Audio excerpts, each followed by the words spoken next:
বাহ বাহ বাহ, মনে বেশ সুখ আছে তোমার মনে হচ্ছে। কেমন গলা ছেড়ে গান গাইছো। কি যে বলো গিন্নি, মনের সুখই তো আসল সুখ নাকি বলো? হ্যাঁ হ্যাঁ গো, মানুষের মনের সুখই হলো সবচেয়ে বড় সুখ। এই হারান মাঝি সব সময় নিজের মনের সুখই খুঁজে বেড়ায় গিন্নি, শুধিতে হইবে যে এরিন। বলি, আজ কি আর ঘাটে যাবে না তুমি? এ আবার কেমন কথা? বলি ঘাটে না গেলে চলবে কি করে শুনি? তোমার যা মতি গতি, তাতে তো কিছুই টের পাচ্ছি না। তোমাকে সেই প্রথম বিয়ের পরে পরে এরকম দেখেছিলাম। এখন থেকে এই হারান মাঝিকে এভাবেই দেখবে প্রিয়।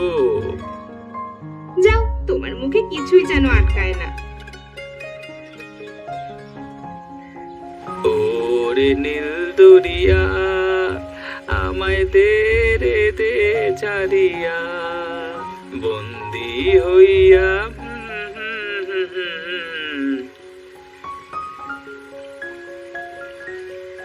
ও মাঝি, যাবে নাকি ওপারে?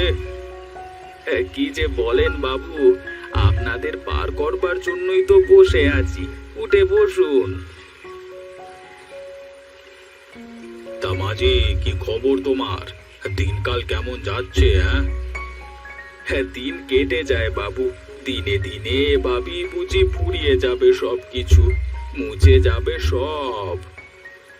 বাবা বাবা বাহ বাহ, তুমি তো বেশ ভালো কথা বলো। শুনেছি তুমি নাকি বেশ সুন্দর গানও গাও। শখ করে মনের খোরাক মেটাই আর কি বাবু। হ্যাঁ, তো বেশ, তো তাহলে আমাকে শোনাও দেখি একটা গান। ওরে নীল দরিয়া, আমায় দে রে দে ছাড়িয়া। বাবা বাবা বাহ, খুব সুন্দর গাও তো হে মাঝি তুমি। এই নাও তোমার ভাড়া, আর এই নাও বকশিস।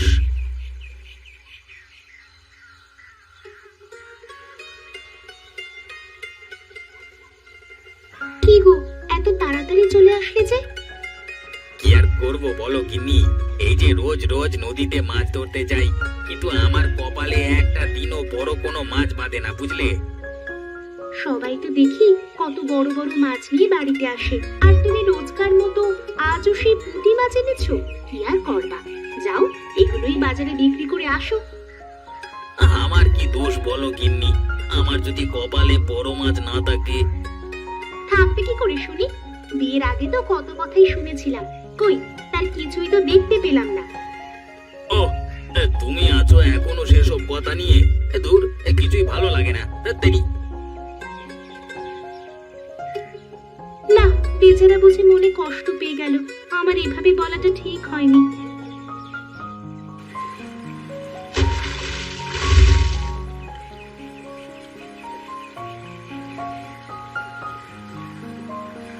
কিরে সুনীল, তোর তো রাজকপাল রে। হ্যাঁ ধুর, কি যে বলো, রাজকপাল হলে রাজত্ব কোথায় শুনি? ওরে, তুই তো মাছের রাজ্যের রাজা, রোজ রোজ তোর মতো এত বড় বড় মাছ আর তো কেউ ধরতে পারে না। কিন্তু দাদা, আমি তো কোনো জাদুবিদ্যে জানি না, তাহলে এমন হয় কি করে বলো দেখি? হোক না, তাতে সমস্যা কোথায় শুনি? আছে তো দাদা, আছে, কোনো কিছুই তো অতিরিক্ত ভালো না, তাই না?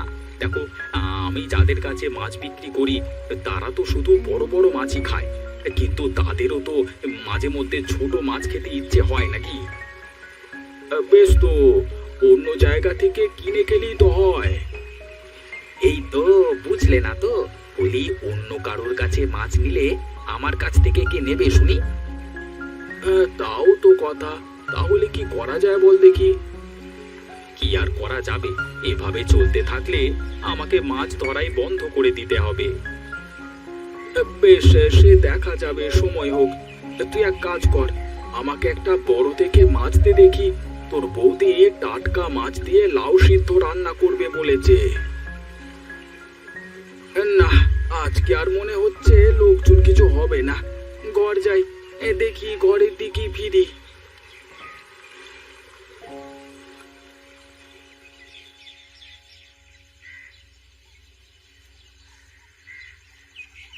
আরে ও মাঝি, কি ব্যাপার, কোথায় চললে?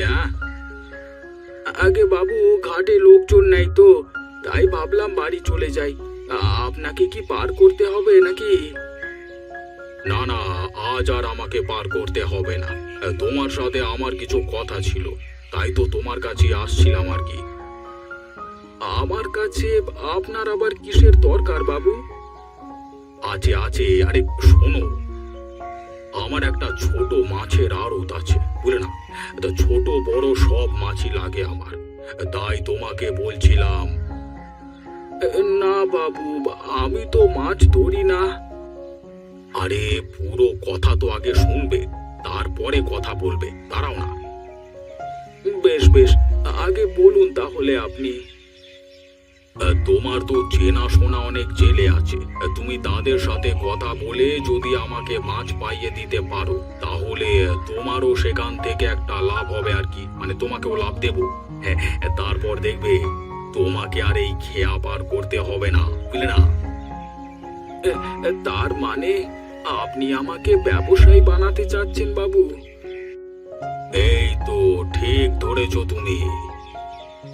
কিন্তু বাবু, আমি আমার এই পাটনির পেশা ছাড়তে পারবো না, কিছু করলে পাশাপাশি করব। বেশ, তাহলে তো হয়েই গেল। তবে আমার কিন্তু পদ্মা নদীর ছোট মাছ আর ওই গঙ্গা নদীর বড় মাছ লাগবে, বুঝলে না? বেশ বাবু, আপনি কোনো চিন্তা করবেন না, আমি দেখি কি করা যায়। ওগো, আমার তো বিশ্বাসই হচ্ছে না তোমার কথা। বিশ্বাস করো কিন্নি, আমিও কখনো ভাবতে পারিনি আমার সামনে এমন একটা ব্যবসার সুযোগ আসবে। কিন্তু যে করি হোক, আমাকে দুই নদীর দুই জেলেকে ঠিক করতে হবে। এ আর তেমন কি, গঙ্গার বড় মাছ তো তুমি সুনীলের থেকেই নিতে পারবে। তোমার মাথায় তো অনেক বুদ্ধি কিন্নি, কালই আমি সুনীলের সাথে কথা বলবো। পুরুষের তো শুধু শক্তিই আছে, বুদ্ধি তো শুধু গিন্নিদের। এই জন্যই তো আমি কৃষ্ণ আর তুমি আমার রাধে। হয়েছে, এত রাতে আর হেয়ালি করতে হবে না, শুয়ে পড়ো, সকালে উঠেই তো আবার কাজে বের হতে হবে।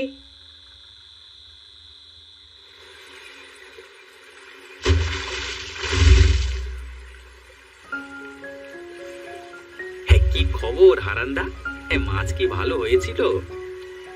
ভালো বলে কি আর ভালো, তার উপর তোর বৌদির হাতে রান্না, বুঝতেই তো পারছিস, পুরো অমৃত রে।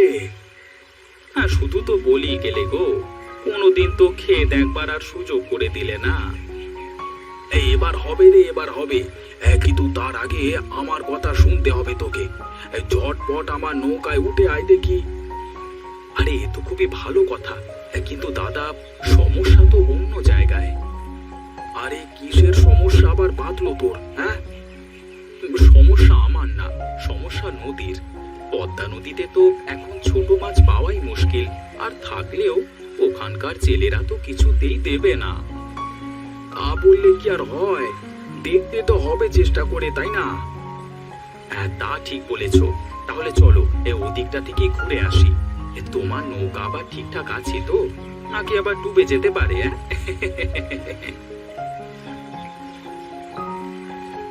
না, বারবার একই কথা বলতে আর ভালো লাগে না। আজ আর আমি বাড়ি ফিরবই না। ওই দেখো দাদা, কে যেন আমাদের দেখে হাত নেড়ে ডাক দিচ্ছে। আমারও তো তাই মনে হচ্ছে, কিন্তু ওই জঙ্গলের দিকে কি করে ওই লোক? হ্যাঁ, আরে যা হয় হবে, চলো তো আগে গিয়ে দেখি। ও দাদা, আরে ও দাদা, আমাকে একটু নিয়ে যাবে গো তোমাদের সাথে? কি যে বলি দাদা, আমরা আসলে একজনকে খুঁজছি। হ্যাঁ, তাকে পেয়ে গেলে তো আপনাকে নিয়ে যাওয়া কষ্ট হবে আর কি, মানে। খুঁজছেন? তাই জঙ্গলে নদীতে কাকে খুঁজছেন দাদা, যদি বলতেন একটু। আসলে দাদা, আমরা এই পদ্মা নদীর একজন জেলেকে খুঁজছিলাম, যে আমাদের আমাদের পদ্মার ছোট মাছ দেবে আর কি। দেখেন তো এগুলো দিয়ে হবে কিনা। আরে বাস, আমার তো বিশ্বাসই হচ্ছে না। এই তো দেখি মেঘ না চাইতেই জল। এই নেন বাবু, আপনার গঙ্গা নদীর বড় মাছ আর পদ্মা নদীর ছোট মাছ। আমি জানতাম এই কাজ শুধু তুমি করতে পারবে। হারান্দা আপনার কথা অনেক বলেছেন বাবু। শোনো তোমরা, এখন থেকে তোমরা দুজনে রোজ দুই নদী থেকে মাছ ধরবে, আর হারান সেগুলো আমার কাছে এসে দিয়ে যাবে। তোমরা তোমাদের পয়সা ঠিক সময় পেয়ে যাবে, ও নিয়ে চিন্তা করো না। আপনাকে যে কি বলে ধন্যবাদ জানাবো বাবু। আরে না না, ধন্যবাদ তো হারানকে জানানো দরকার। ওই তো আমাদের সবার সমস্যার সমাধান করে দিল। সত্যি হারান্দা, তুমি আমাদের অনেক বড় উপকার করলে। এখন থেকে আর আমাদের মাছ বিক্রির জন্য মানুষের পিছু পিছু দৌড়াতে হবে না। হ্যাঁ দাদা, রোজ রোজ এই ছোট মাছ আমাকে অনেক কষ্ট দিত, কিন্তু কখনো ভাবিনি এই ছোট মাছই একদিন আমার কপাল খুলবে। একসাথে এত টাকা আগে কখনো দেখিনি বাবু। এখন থেকে রোজ রোজ এরকম টাকা দেখতে পাবে। যাও, এখন তোমরা যে যার বাড়িতে যাও।